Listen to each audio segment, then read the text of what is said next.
Geoff Garrod is back on the pigeons after a winter when the birds mysteriously disappeared for months. They must have gone somewhere, but I don't know. Gun licensing woes. One police force has taken the law into its own hands and banned semi-auto shotguns from FACs. A 5-shot auto for a gamekeeper is a vital tool of the trade.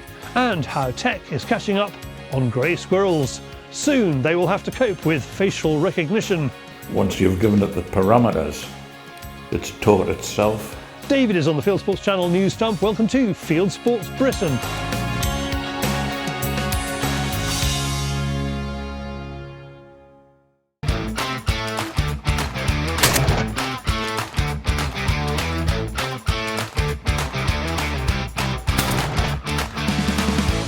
Essex gamekeeper and pigeon shooter Geoff Garrod is in clover, literally shooting pigeons in a field of the stuff.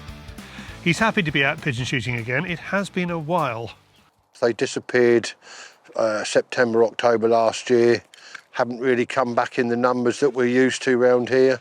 I went to the shooting show, British shooting show at the NEC. I had so many people question me about and ask me, you know, what's happened to the pigeons. And that come from everyone across the country. So it wasn't just this area they disappeared from. So, you know, they must have gone somewhere, but I don't know. Normally, you know, in any other year, we've got 20 gas guns going out. We've got 1,000 acres of rape, 20 gas guns going off, like, you know, all through the day. This year, because they wasn't needed, they've only just started putting them out. As these pigeons are coming back now, they've only just started putting them out. But we are getting one or two beginning to trickle back now.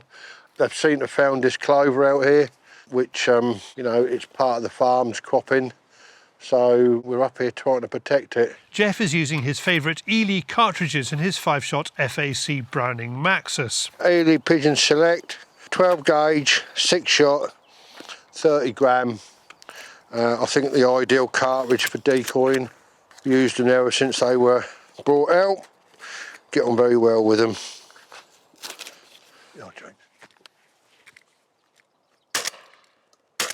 Oh. That weren't very good. Always seem to start off with a blank, with a miss. The next bird isn't so lucky, and we're off.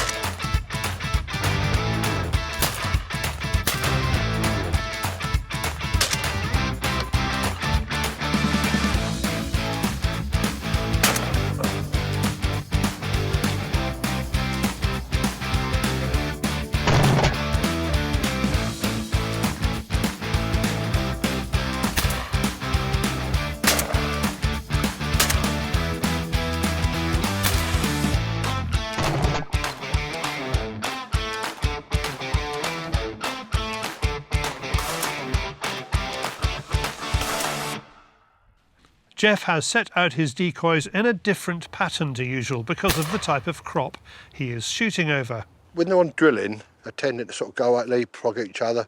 But so you need to sort of have a pattern to try and sort of get them to go over to the front of it. But here, the wind's coming from my left. So we've got a sort of line of pigeons going out there, a sort of line across the front. It's like an L shape. Hopefully trying to get them to come in so they come across us. So hopefully the killing zone's going to be right in front of the hide. So far the birds are falling for Geoff's plan and he is happy with his shooting after the break. You know, sort of 10 minutes after setting up, we had one come in, made a complete idiot of me. I missed it, as I seem to do most times now, missed the first one out. But then it's been nice and steady. They seem to be decoying really well. Got a lot of blue rocks. This year, wherever I've been, seems to be a lot of blue rocks, so which is good. But yeah, all in all, so far, so good. I would think we're over 20, 25, I think, probably by now, which is good. You know, it's when you are hitting them, it very quickly builds up. When they're nice and steady 1s and 2s coming in, so and they are decoying fairly well. So apart from my first little foray, I'm not doing too bad actually. So yeah, so I reckon we'll be all right.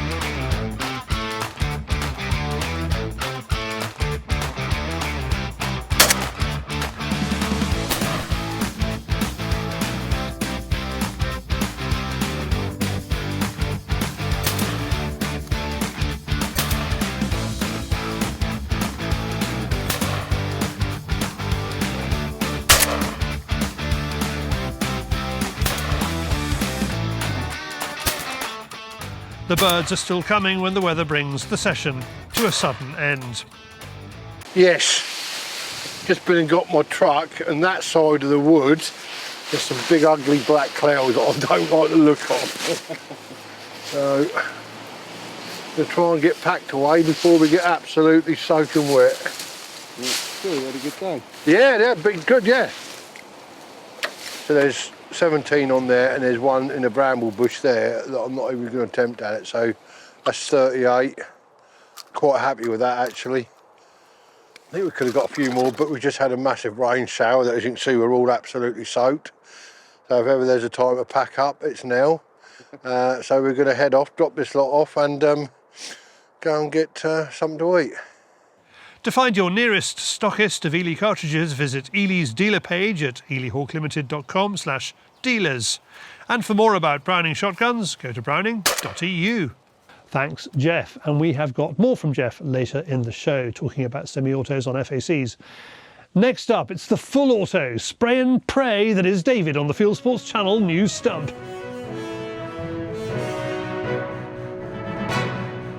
This is Fieldsports Channel News. It's official. The Scottish Government's slaughter of red deer has failed. Taxpayers spent more than £135 million on the SNP government's failed deer culling plan, says a story in the Ferret online newspaper. Despite the tens of millions of pounds that Forestry and Land Scotland gave to private contractors, deer numbers have doubled since 1990. FLS paid for culls at up to £200 an animal and subsidised more than 2,000 miles of deer fencing. The RSPB has made another bad decision for wildlife. That's the judgment of gamekeepers following the news that the RSPB wants a halt on the public filling bird feeders with seeds or peanuts between the 1st of May and the 31st of October. The birdwatching charity has made the call in a press release and a series of media interviews. Gamekeepers point out that a sudden halt in feeding wild birds leads to die-offs. The Fieldsports world has done a great job showing off its heritage to the Westminster government. The Department for Culture, Media and Sport and UNESCO asked for expressions of interest for listing as examples of intangible cultural heritage. From hunts to wildfowling clubs, gun dog groups to angling associations, we responded. By the end of March deadline for applications, more than 15% of over 600 applications were Fieldsports related. The rest that aren't Fieldsports related include shows and events such as the Notting Hill Carnival. According to the letter that's gone out to applicants, DCMS will get back to successful applicants later in the summer. So the government asked us to explain our cultural heritage and how much we value our way of life. So that's natural hunting with terriers, running dogs, falconry, ferreting, scent hounds and gun dogs.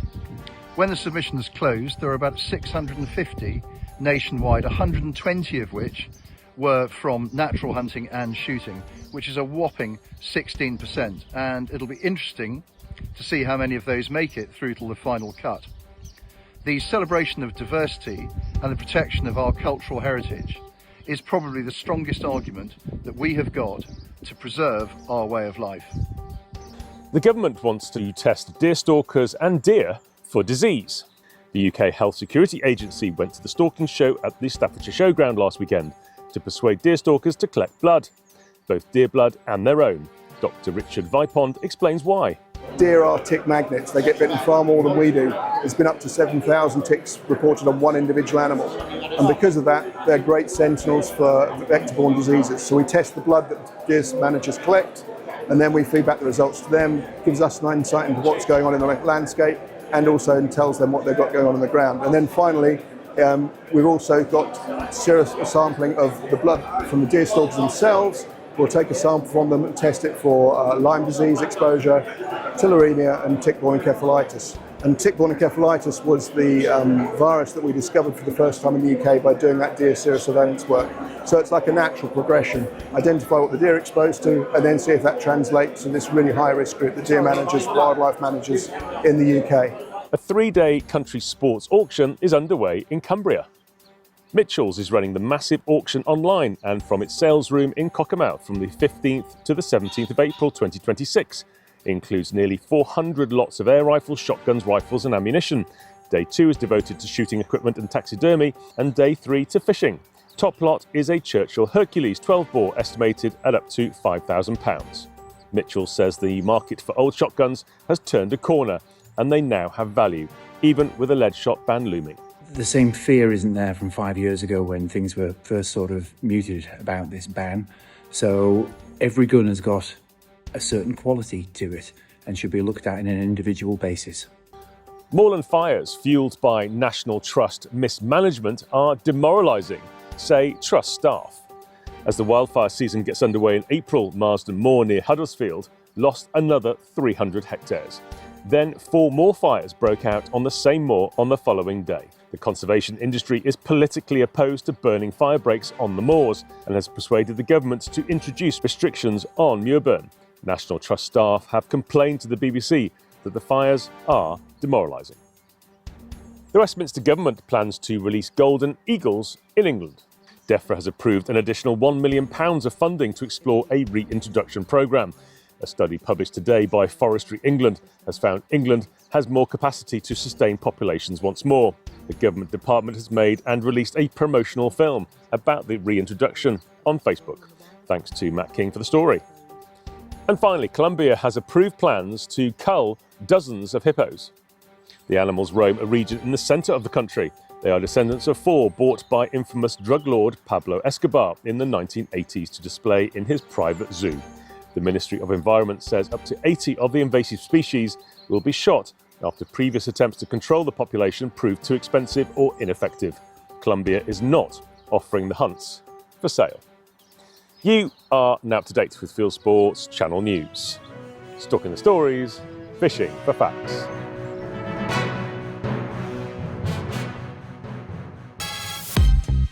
Fieldsports Channel members get more. Every week there's Fieldsports Extra, our exclusive show, packed with behind-the-scenes clips, interviews and a free prize draw. Plus, membership gives you access to our Fieldsports Advice Bureau for help with shooting and firearms licensing, with our in-house lawyer on your side. And with our insurance, you're covered for £10 million public liability for shooting activities across the UK, as well as legal expenses cover. Join today so we can keep the pressure on and the volume up. Here's what's in this week's Fieldsports Extra. A cheap service for certificate renewals and a free service for certificate renewals. They've got a massive backlog, put it in this week. Fieldsports Extra competition prize this week is a sightline shooting training aid. Here's Stephen Spencer from the company that makes it. Sightline is a home training aid, so for practicing mounting your gun at home to get your head and eye alignment in there. So practice the muscle memory and then going out onto the shooting ground with confidence that when you're looking down the barrel, that you're looking right through at the target and hopefully breaking the target and increasing those breaks. Thanks, Stephen. Next, you saw Geoff using a 5-shot semi-auto on pigeons. Now, one police force wants to ban them.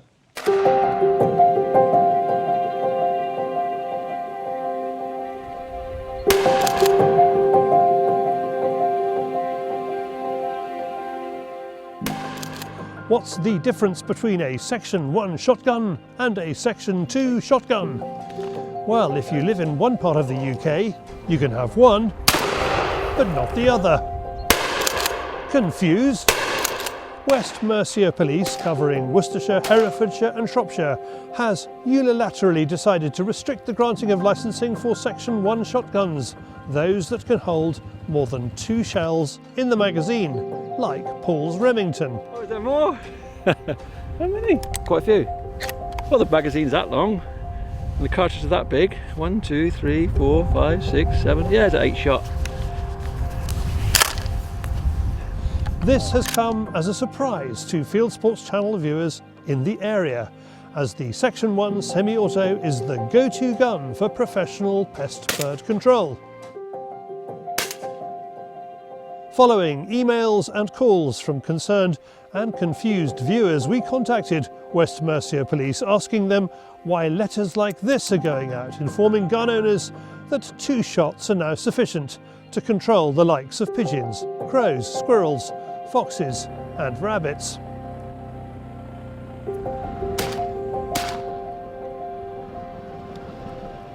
The police told us that higher capacity multi-shot Section 1 shotguns will not be routinely authorised for vermin or avian pest control. These activities can be equally achieved through the use of Section 2 shotguns. The statement goes on to say, semi-automatic multi-shot Section 1 present a heightened risk if they were to fall into the wrong hands, including through theft from a lawful certificate holder. It is worth pointing out that out of 2,000 licensed guns stolen in England and Wales in the last 6 years, only 4 of them were Section 1 shotguns. One of those was in West Mercia. In the hope that someone from West Mercia might see this film and see the light, we asked one of the most famous gamekeepers in the country to explain why he and most other professional and many recreational shooters carrying out crop, tree and livestock protection sometimes need more than 2 shots. Well, this is a Browning Max's 2. It's a 5-shot. It's on me FAC certificate, Downers Destruction of Ground Game and Vermin. So that covers me as a full-time gamekeeper in everything that I need to deal with, basically. To have a 5-shot, to me, it's vital. Squirrel draying, for instance. When you're standing around a tree, someone's poking out a dray and 3 squirrel goes out, you're very lucky if you're going to kill all 3 with 3 shots. But you might kill a couple, and then with them extra 2 shots, as they're dancing across the trees, you might kill that 3rd one. But if you had to load up, or load an auto, or load a over and under, or a side by side, by the time you got the cartridges out, cartridges in, shut the gun up, made it ready, 3rd one disappeared in a hole somewhere in a tree, not to be gotten again that day. You know, the idea of controlling pigeons, as stated in the title, you're controlling pigeons. So with 4 or 5 shots, that gives you every opportunity to help in that process. A 5-shot auto for a gamekeeper is a vital tool of the trade. It's not a fashion statement. It's not something to go around and say, I've got a 5-shot. It's a practical solution to help in our role of vermin control. This is clearly frustrating for the law-abiding gun owners of West Mercia, even more so when in the same letter they are told that, though they can't shoot vermin, they can keep the Section 1 semi-auto for practical shotgun shooting. When a force changes the goalposts without notice, it creates confusion and frustration among shooters. Bask says that Natural England and other government agencies recognise the benefit of large capacity shotguns for pest control. The full West Mercia Police statement is in the description below, and if you are having issue with a grant, a variation or a renewal for a Section 1 shotgun, please drop us a line. Thanks again, Geoff. Now, how about taking part in one of our raffles at fieldsportscompetitions.co.uk? There are £3,000 worth of prizes, including a Pard Night Stalker 4000 RC2 cartridges, an aimpoint acro and 4-legged shooting sticks from Bushware. These are chopsticks, and these are £1. These are Bushware's fully adjustable, lightweight, strong shooting sticks. Quad sticks even, so you get 4 times the fun. You can have these for £1, or these, possibly, for 45p. So get yourself entered. You've got to be in it to win it. Good luck. See ya. To buy tickets to enter the draws, visit fieldsportscompetitions.co.uk. Next up, squirrels join the AI age. To some people, artificial intelligence means crazy online videos with animals doing impossible things. Occasionally squirrels. But AI could become a driving force behind the big push in the UK to boost the red squirrel population by thinning out the greys. That's according to Ian Glendinning, who is using it to create squirrel profiling traps and feeders that dispense the pill, but only to the right victims. The feeder will only be opened to dispense the contraceptive if a grey squirrel appears. In other words, red squirrels will be prevented from accessing anything. And that is particularly important in areas such as this, where both species are present. And there's a constant danger of trapping red squirrels by accident. With an artificial intelligence operated trap, it will only catch a grey squirrel. It won't catch red squirrels. And it will also send an alert to the operator. You start it off by breaking down the frames of a video and using individual frames to tell the computer, that's what you're looking for. That's a grey squirrel, that's a red squirrel. And then you sort of speed the process up until it's looking at moving images in the form of video and then looking at live images in real time. Once you've given it the parameters, it's taught itself. Ian is usually a grey squirrel shooter with Upper Coquetdale Red Squirrel Volunteer Group. Besides boosting reds and thinning greys non-lethally, his new tech project is ballooning into a nifty research tool and could work in tandem with government-funded fertility treatment. A squirrel requires several doses of it. It may be that if you have one dominant squirrel that he takes all the bait and none of the others can get it. And there's no way of knowing that because we can't recognise individuals. But by using this system, you'll be able to tell if a feeder is being dominated by a single male, and you'll be able to keep a record of how many doses each particular squirrel has got. And I know it sounds far-fetched, but it's not. It's absolutely feasible. They all have unique whisker patterns. So we have made some progress in identifying individuals. We'll know their range and their territory. We'll be able to identify who was mated with who, how far the kits travel when they leave the dray, the overwinter survival rate, the longevity of squirrels, be it reds or greys. Again, it's an area of research that hasn't been carried out, really, certainly in the UK. It will also mean fewer man-hours driving miles to monitor traps in remote places. As Ian puts it, they're taking modern-day solutions to areas with old-fashioned infrastructure. This includes working with a telecom company to create hotspots in areas that normally have no reception, so the devices can communicate with a satellite link in deepest, darkest Northumberland. Ian says his team are now at the stage where they are poised to start field trials, and, depending on the outcome, full production of the devices will begin. We would like to think that there would be some subsidy or supplement available. There's no reason why it shouldn't be. For more about Ian, follow the link to his page on the Red Squirrel Survival Trust website below. Thanks, Ian. Fingerprinting and whiskers, who knew? And that's it for this week. If you haven't done so already, please visit our website, fieldsportschannel.tv, where you can click to like us on Facebook and Instagram. You can follow us on X and TikTok. You can subscribe to us on YouTube or pop your email address into our weekly newsletter box, and we'll contact you about the show. Fieldsports Britain, it's out 7 PM UK time every Wednesday, and this has been Fieldsports Britain. Good hunting, good shooting, good fishing, and goodbye.